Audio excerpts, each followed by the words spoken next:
Anne of Green Gables by Lucy Maud Montgomery. Chapter 32. The Hotel Concert. "Put on your white organdy, by all means, Anne," advised Diana decidedly. They were together in the east gable chamber. Outside it was only twilight, a lovely yellowish-green twilight with a clear blue cloudless sky. A big round moon, slowly deepening from her pallid luster into burnished silver, hung over the haunted wood. The air was full of sweet summer sounds, sleepy birds twittering, freakish breezes, far-away voices and laughter. But in Anne's room the blind was drawn and the lamp lighted, for an important toilet was being made.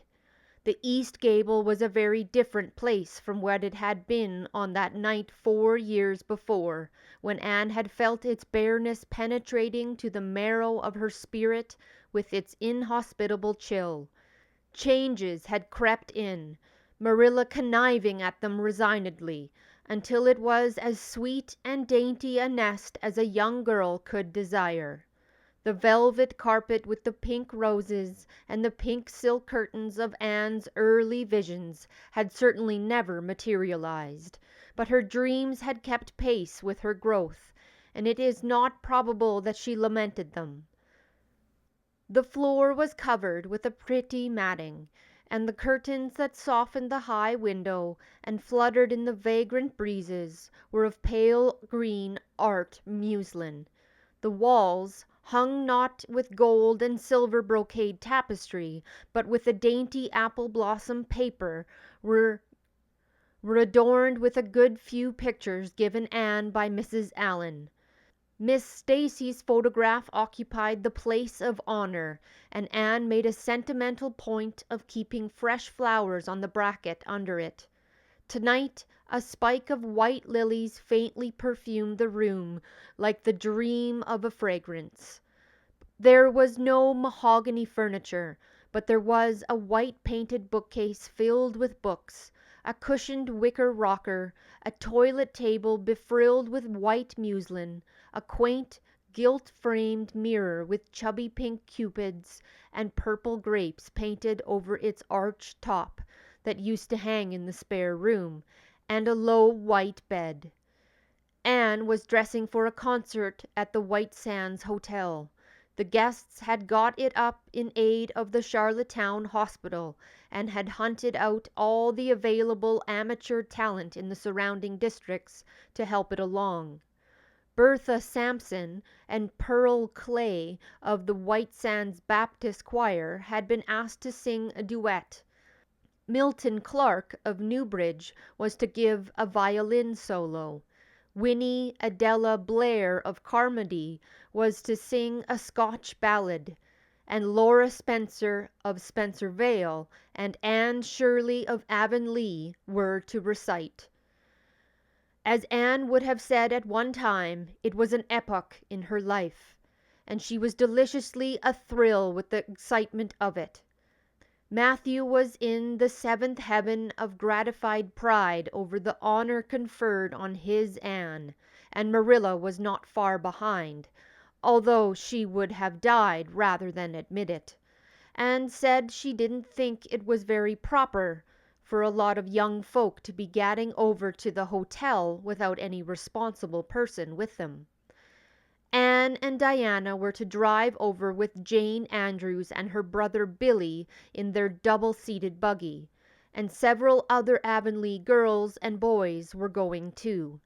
There was a party of visitors expected out from town, and after the concert a supper was to be given to the performers. "Do you really think the organdy will be best?" queried Anne anxiously. "I don't think it's as pretty as my blue-flowered muslin, and it certainly isn't so fashionable." "But it suits you ever so much better," said Diana. "It's so soft and frilly and clingy. The muslin is stiff and makes you look too dressed up, but the organdy seems as if it grew on you." Anne sighed and yielded. Diana was beginning to have a reputation for notable taste in dressing, and her advice on such subjects was much sought after. She was looking very pretty herself on this particular night, in a dress of the lovely wild rose pink, from which Anne was forever debarred. But she was not to take any part in the concert, so her appearance was of minor importance. All her pains were to bestow upon Anne, who, she vowed, must, for the credit of Avonlea, be dressed and combed and adorned to the Queen's taste. Pull out that frill a little more. So. Here, let me tie your sash. Now for your slippers. I'm going to braid your hair in 2 thick braids and tie them halfway up with big white bows. No, don't pull out a single curl over your forehead, just to have the soft part. There is no way you do your hair suits you so well, Anne, and Mrs. Allen says you look like a Madonna when you part it so. I shall fasten this little white house rose just behind your ear. There was just one on my bush, and I saved it for you. "Shall I put my pearl beads on?" asked Anne. Matthew brought a string from town last week, and I know he'd like to see them on me. Diana pursed her lips, put her black head on one side critically, and finally pronounced in favor of the beads, which were thereupon tied around Anne's slim milk-white throat. "There's something so stylish about you, Anne," said Diana, with unenvious admiration. "You hold your head with such an air. I suppose it's your figure. I am just a dumpling. I've always been afraid of it, and now I know it is so. Well, I suppose I shall have to resign myself to it." "But you have such dimples," said Anne, smiling affectionately into the pretty vivacious face so near her own. "Lovely dimples, like little dents in cream. I have given up all hope of dimples. My dimple dream will never come true, but so many of my dreams have that I mustn't complain. Am I all ready now?" "All ready," assured Diana, as Marilla appeared in the doorway, a gaunt figure with grayer hair than of yore and no fewer angles, but with a much softer face. "Come right in and look at our elocutionist, Marilla. Doesn't she look lovely?" Marilla admitted a sound between a sniff and a grunt. "She looks neat and proper. I like the way you're fixing her hair, but I expect she'll ruin that dress driving over there in the dust and dew with it. And it looks most too thin for these damp nights. Organdy's the most unserviceable stuff in the world anyhow, and I told Matthew so when he got it. But there is no use in saying anything to Matthew nowadays. Time was when he would take my advice, but now he just buys things for Anne regardless, and the clerks at Carmody know they can palm anything off on him. Just let them tell a thing is pretty and fashionable, and Matthew plunks his money down for it. Mind you keep your skirt clear of the wheel, Anne, and put your warm jacket on." Then Marilla stalked downstairs, thinking proudly how sweet Anne looked with that one moonbeam from the forehead to the crown, and regretting that she could not go to the concert herself to hear her girl recite. "I wonder if it is too damp for my dress," said Anne anxiously. "Not a bit of it," said Diana, pulling up the window blind. "It's a perfect night, and there won't be any dew. Look at the moonlight." "I'm so glad my window looks east into the sun rising," said Anne, going over to Diana. It's so splendid to see the morning coming up over those long hills and glowing through those sharp fir tops. It's new every morning, and I feel as if I washed my very soul in that bath of earliest sunshine. Oh, Diana, I love this little room so dearly. I don't know how I'll get along without it when I go to town next month. Don't speak of your going away tonight, begged Diana. I don't want to think of it. It makes me so miserable, and I do want to have a good time this evening. What are you going to recite, Anne? And are you nervous? Not a bit. I've recited so often in public I don't mind it at all now. I've decided to give The Maiden's Vow. It's so pathetic. Laura Spencer is going to give a comedic recitation, but I'd rather make people cry than laugh. What will you recite if they encore you?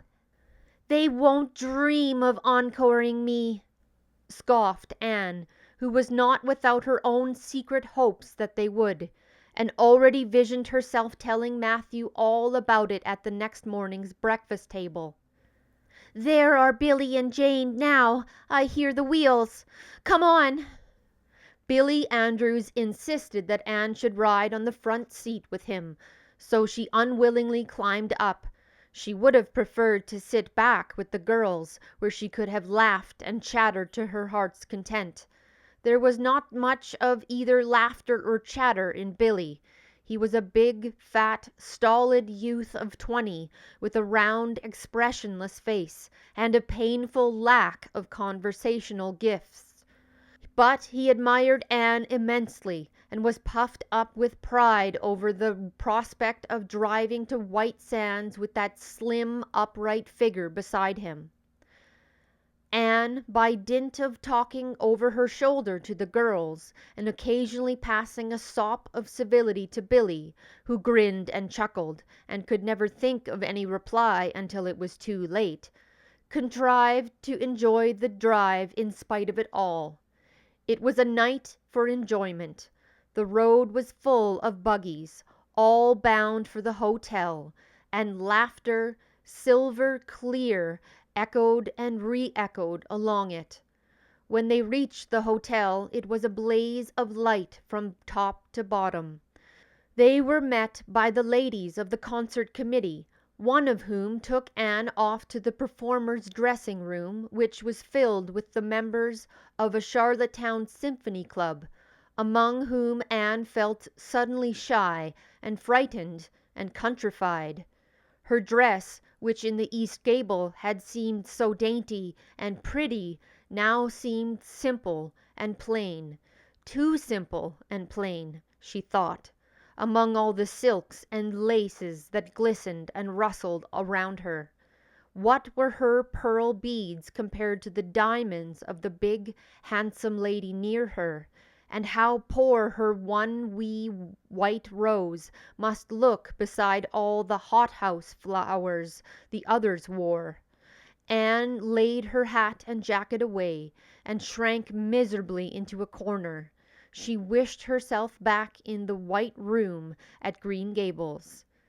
It was still worse on the platform of the big concert hall of the hotel, where she presently found herself. The electric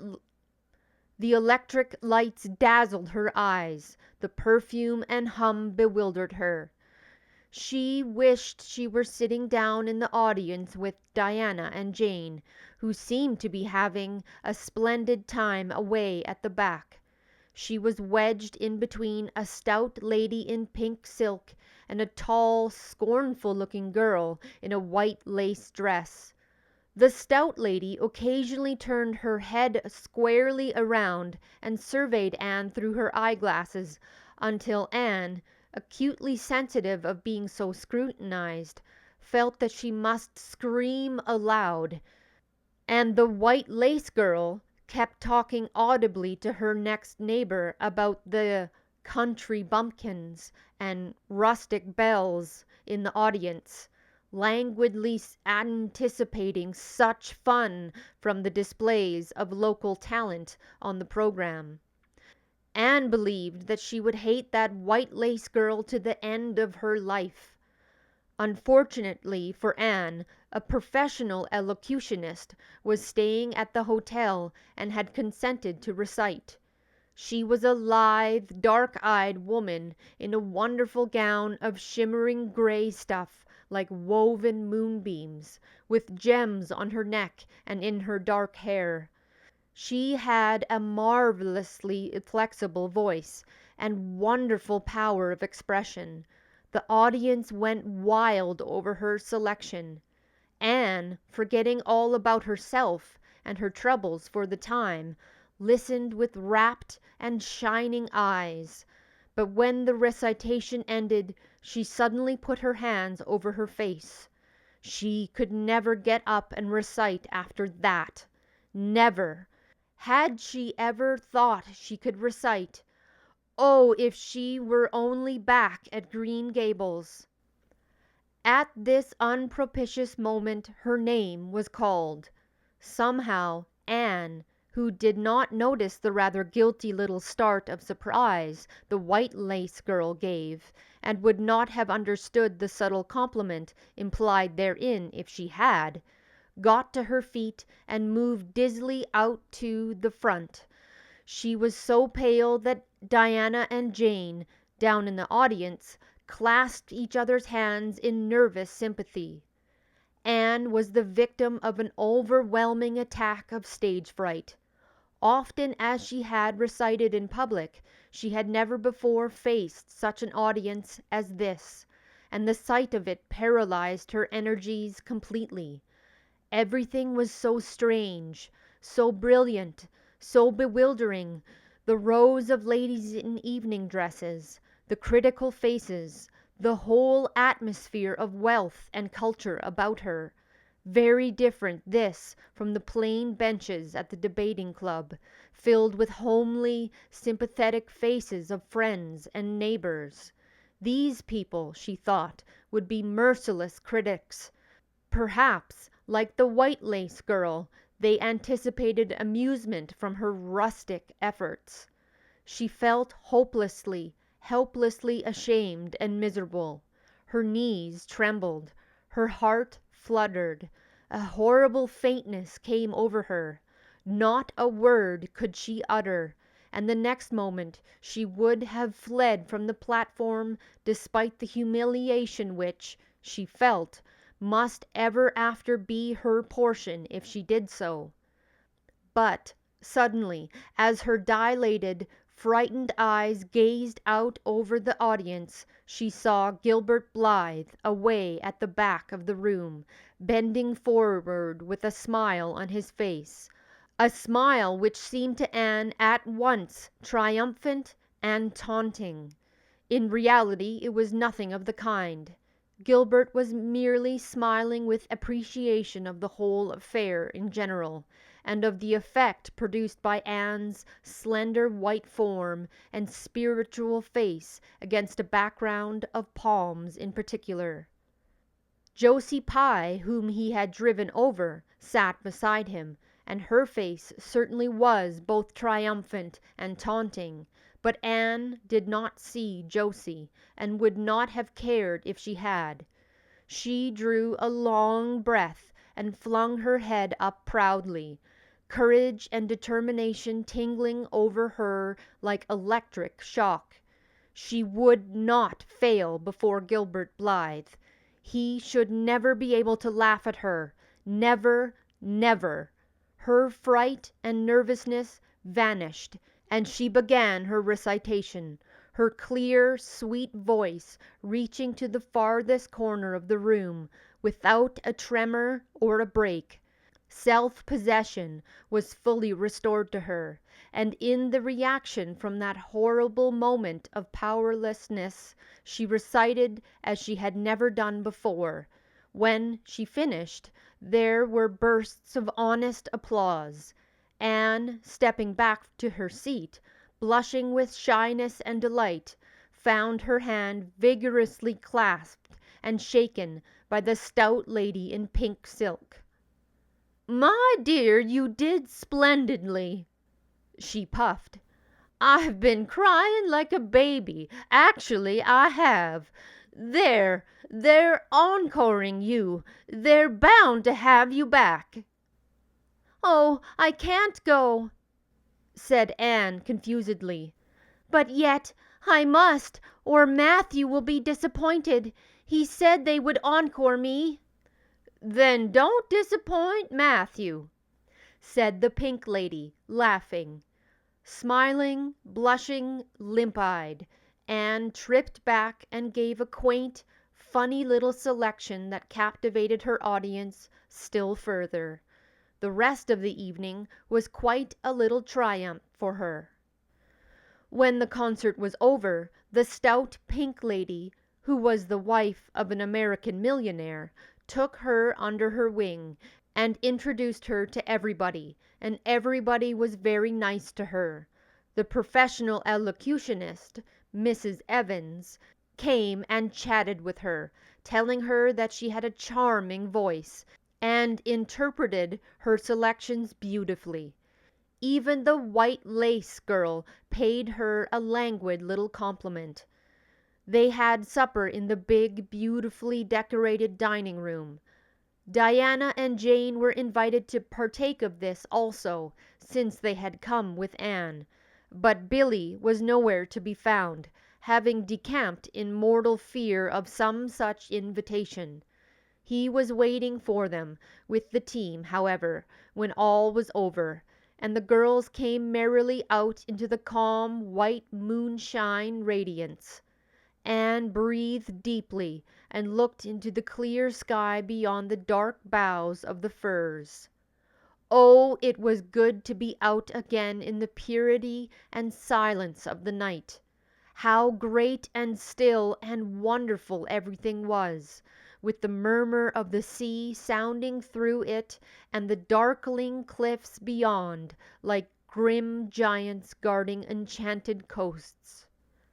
"Hasn't it been a perfectly splendid time?" sighed Jane as they drove away. "I just wish I was a rich American and could spend my summer at a hotel and wear jewels and low-neck dresses and have ice cream and chicken salad every blessed day. I'm sure it would be ever so much more fun than teaching school. Anne, your recitation was simply great, although I thought at first you were never going to begin. I think it was better than Mrs. Evans." "Oh, no, don't say things like that, Jane," said Anne quickly. Because it sounds silly. It couldn't be better than Mrs. Evans's, you know, for she is a professional, and I'm only a schoolgirl with a little knack of reciting. I'm quite satisfied if the people just liked mine pretty well." "I've a compliment for you, Anne," said Diana. "At least I think it must be a compliment because of the tone he had in it. Part of it was, anyhow. There was an American sitting behind Jane and me, such a romantic-looking man, with coal-black hair and eyes. Josie Pye says he is a distinguished artist, and that her mother's cousin in Boston is married to a man that used to go to school with him. Well, we heard him say, didn't we, Jane, 'Who is the girl on the platform with the splendid Titian hair? She has a face I should like to paint.' There now, Anne, but what does Titian hair mean?" "Being interpreted, it means plain red, I guess," laughed Anne. "Titian was a very famous artist who liked to paint red-headed women. Did you see all the diamonds those ladies wore?" sighed Jane. "They were simply dazzling. Wouldn't you just love to be rich, girls?" "We are rich," said Anne staunchly. "Why, we have 16 years to our credit, and we're happy as queens, and we've all got imaginations more or less. Look at the sea, girls, all silver and shadow and vision of things not seen. We couldn't enjoy its loveliness any more if we had millions of dollars and ropes of diamonds. You wouldn't change into any of those women if you could. Would you want to be that white lace girl and wear a sour look all your life, as if you'd been born turning up your nose at the world? Or the pink lady, kind and nice as she is, so stout and short that you'd really no figure at all? Or even Mrs. Evans, with that sad, sad look in her eyes? She must have been dreadfully unhappy sometime to have such a look. You know you wouldn't, Jane Andrews." "I don't know exactly," said Jane, unconvinced. "I think diamonds would comfort a person for a good deal." "Well, I don't want to be anyone but myself, even if I go uncomforted by diamonds all my life," declared Anne. "I'm quite content to be Anne of Green Gables with my string of pearl beads. I know Matthew gave me as much love with them as ever went with Madame the Pink Lady's jewels." That was chapter 33 of Anne of Green Gables by Lucy Maud Montgomery. I hope you enjoyed it. Bye.